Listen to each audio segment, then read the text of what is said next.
Alright, let's talk about tariffs. They are very real, very current, and they are gearing up to potentially launch a full-scale assault on your personal finances. Think of them as tiny economic gremlins. Feed them after midnight, and they multiply, causing chaos and costing you money. Now, some individuals, primarily former President Donald Trump, might try to sell you on the idea that tariffs are somehow costless to the country imposing them. But that is utter, unadulterated nonsense. Importers pay tariffs, and then, with the predictability of a sunrise, they pass those costs on to you, the consumer. Surprise! Your wallet is the real target. This isn't just about complex international relations or political posturing.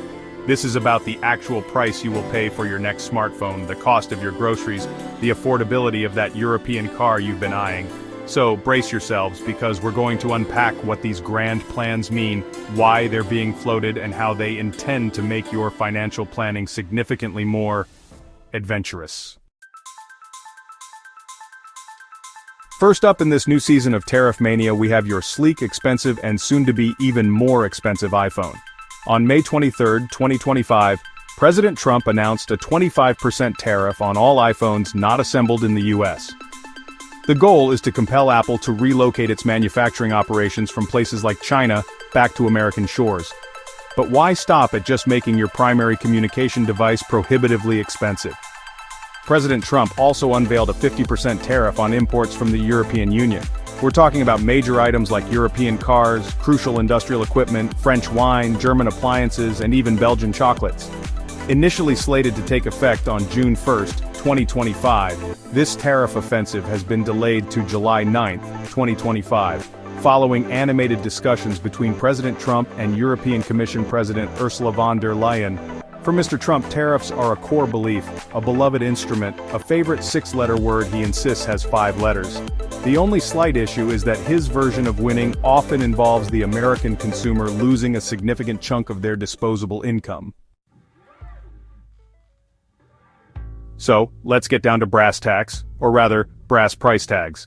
When a container ship laden with foreign goodies arrives at a US port, the company importing those goods has to cough up the tariff payment to Uncle Sam.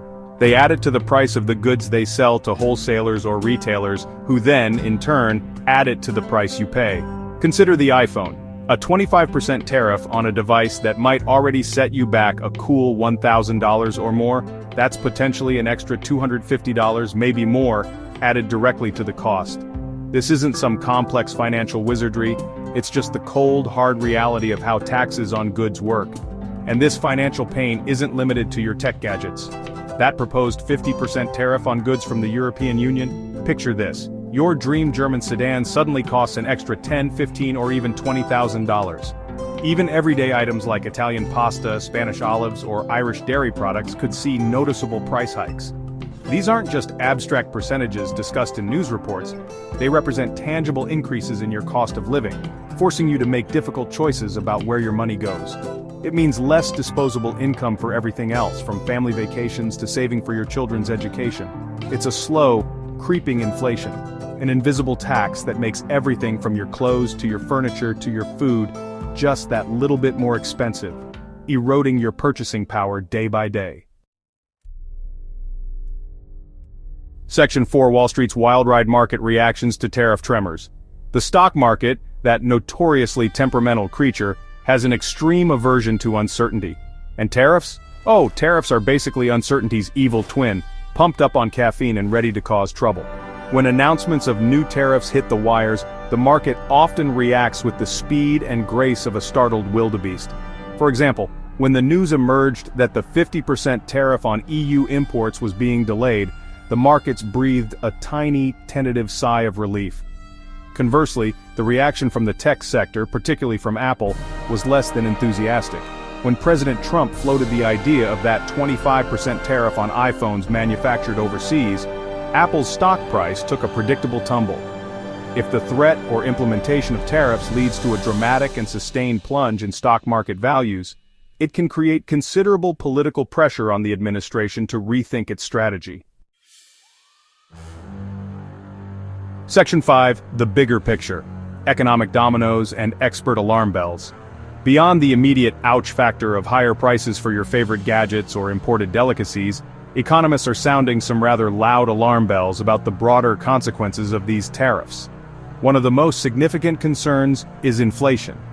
When the cost of imported goods rises due to tariffs, businesses tend to pass those increased costs onto consumers. The Federal Reserve has also expressed its unease. Policies like widespread high tariffs can act as a significant impediment to economic growth. If goods become more expensive, businesses might become more cautious about investing, expanding their operations, or hiring new employees. Consumers, faced with shrinking purchasing power due to higher prices, are likely to curtail their spending. This potential decrease in consumer spending is a particularly ominous prospect because in the US economy, consumer spending is the big kahuna. It's the engine that drives a huge portion of our economic activity. Section 6. Plot twists and trade truces, the ever-confusing China angle. While new tariff threats are being launched against some of our closest allies, there have also been signs of de-escalation with one of our biggest economic rivals. On May 12, 2025, the United States and China reportedly agreed to a temporary trade truce. Both nations agreed to cancel certain existing tariffs and suspend others for a 90-day period.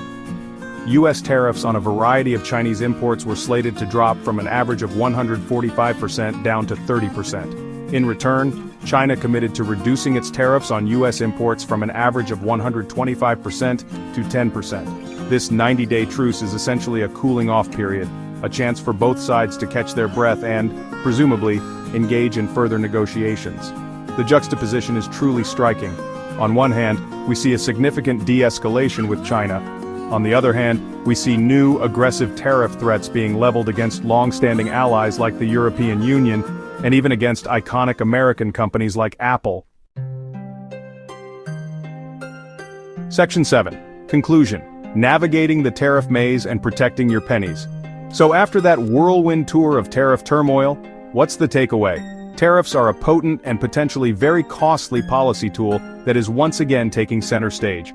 President Trump's proposals for a 25% tariff on foreign-assembled iPhones and a 50% tariff on a wide range of EU imports are concrete plans that could lead to significant price increases. The impact could be pervasive, fundamentally altering your household budget and the affordability of modern life. The overwhelming consensus among economists is that the lion's share of tariff costs is passed on by importers to businesses further down the supply chain, and eventually, to consumers. Furthermore, the entire situation is characterized by a high degree of uncertainty and volatility. What then can you, the average citizen caught in the crossfire of these trade policy battles, actually do?